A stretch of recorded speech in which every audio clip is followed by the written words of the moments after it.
सुप्रभात बच्चों। आज जो हम पाठ देखने वाले तो जन्मदिन, इस पाठ के शब्दार्थ आपने पहले वीडियो में लिखे, तो आज हम इस पाठ को पढ़ेंगे।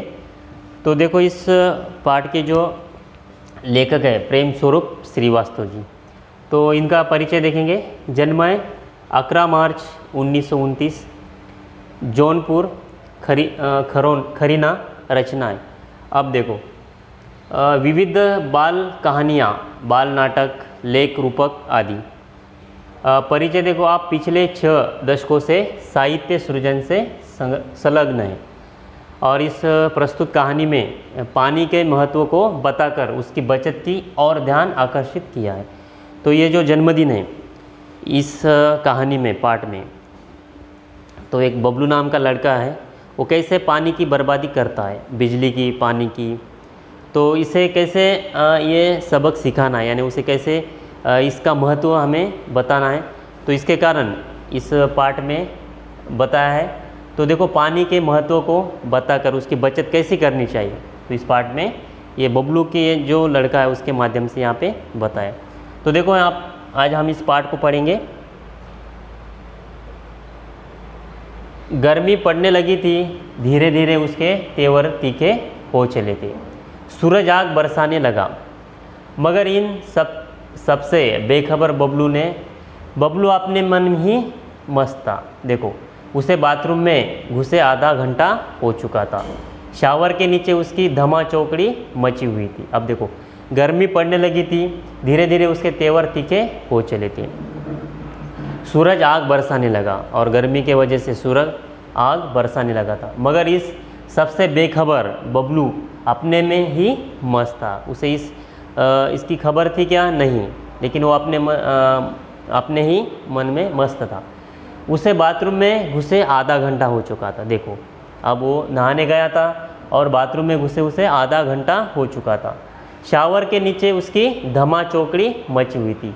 शावर के नीचे धमा चौकड़ी मचाना यानी मस्ती करना, धूम मचाना। कभी तो वह शावर के साथ नल की टोटी को भी खोल देता था। अंत में माँ को ही चिल्लाना पड़ा, बबलू क्यों इस तरह पानी बर्बाद कर रहे हो? माँ, मैं ऐसा कुछ भी नहीं कर रहा हूँ, मैं तो बस नहा रहा हूँ। इस गर्मी में मेरा मन तो करता है कि घंटों नहाता रहूँ, बबलू बोला। तो देखो, अब बबलू जो था शावर के नीचे इतना धमा चौकड़ी मचा रहा था और कभी कभी वो नल के साथ टोटी भी खोल देता था। अंत में माँ को भी चिल्लाना पड़ा कि बबलू इतनी देर तक नहाना बंद करो, चलो। तो बबलू क्या कहता, माँ, मैं ऐसा कुछ भी नहीं कर रहा हूँ, मैं तो केवल नहा रहा हूँ, ऐसा बबलू माँ से कहता है।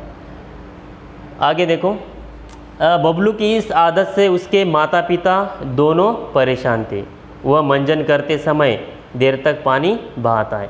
देखो, बबलू की इस आदत से उसके जो माता पिता थे दोनों परेशान थे और वो मंजन करते समय देर तक पानी बहाता है। तो ये जो इस बबलू की शरारत थी, देरों तक नहाना, पानी बर्बाद करना, तो इसके कारण इसके माता पिता बहुत परेशान थे। और वो मंजन करते समय देखो, पानी जो था यहाँ पे आपको कैसे बर्बाद करते दिखाई दे रहा है, ये बबलू है। देखो, नहाते समय, सोते समय बिजली, और ये ब्रश करते समय पानी कैसे ये टूटी खुली छोड़ देता था। स्कूल में भी उसे अपनी इस आदत के कारण डांट पड़ती थी। स्कूल में भी इस आदत के कारण जो शिक्षक है उसे ये डांट खानी पड़ती थी। वह वहाँ के नल की टोटी भी अक्सर खुली छोड़ देता था। स्कूल में यानी पाठशाला में भी ये नल की जो टोटी थी वो अक्सर खुली छोड़ देता था। एक पानी की ही बात नहीं थी, बिजली के साथ भी यही होता था।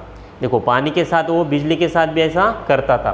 वो कमरे में न हो तो तब भी पंखा खुला रहता, तो कभी कूलर बंद करना भूल जाता था। देखो, बिजली के साथ भी ऐसा करता था, कभी कमरे में वो पंखा खुला छोड़ देता था और कभी कूलर बंद करना भूल जाता था। कभी वह पढ़ते सो जाता था, भी बल्ब जलता रहता है। अब पढ़ते समय वो सो जाता है और उसका जो बल्ब, रूम का जो कमरे का बल्ब था वो भी वैसे ही रहता था। माँ को ही बुझाना पड़ता था और माँ को भी उसे बुझाना पड़ता था। पानी हो या बिजली यानी कि ऊर्जा, दोनों का भंडार सीमित है। दुनिया के सभी लोग ऐसा करेंगे तो क्या होगा? नहाना वहाना तो दूर, लोग इस एक घूंट पानी के लिए तरसेंगे। देखो, पानी हो या बिजली यानी कि ऊर्जा, पानी, बिजली, ऊर्जा, ये दोनों का क्या है? भंडार सीमित है। इसे हम योग्य यानी उसे अच्छी तरीके से इसे उसका उपयोग करना चाहिए। इसका जो भंडार है वो सीमित है। दुनिया के सभी लोग ऐसा करेंगे तो क्या होगा? नहाना वहाना तो दूर की बात है, एक घूंट पानी के लिए लोग तरसेंगे। तो इस तरह हमें पानी की, बिजली की बचत करनी चाहिए। तो यहाँ तक ये पार्ट देखा है, इस पार्ट को हम अगले वीडियो में देखेंगे। ठीक है, इसमें जो कठिन शब्द है इसे 5 बार लिखो। ठीक है, ओके।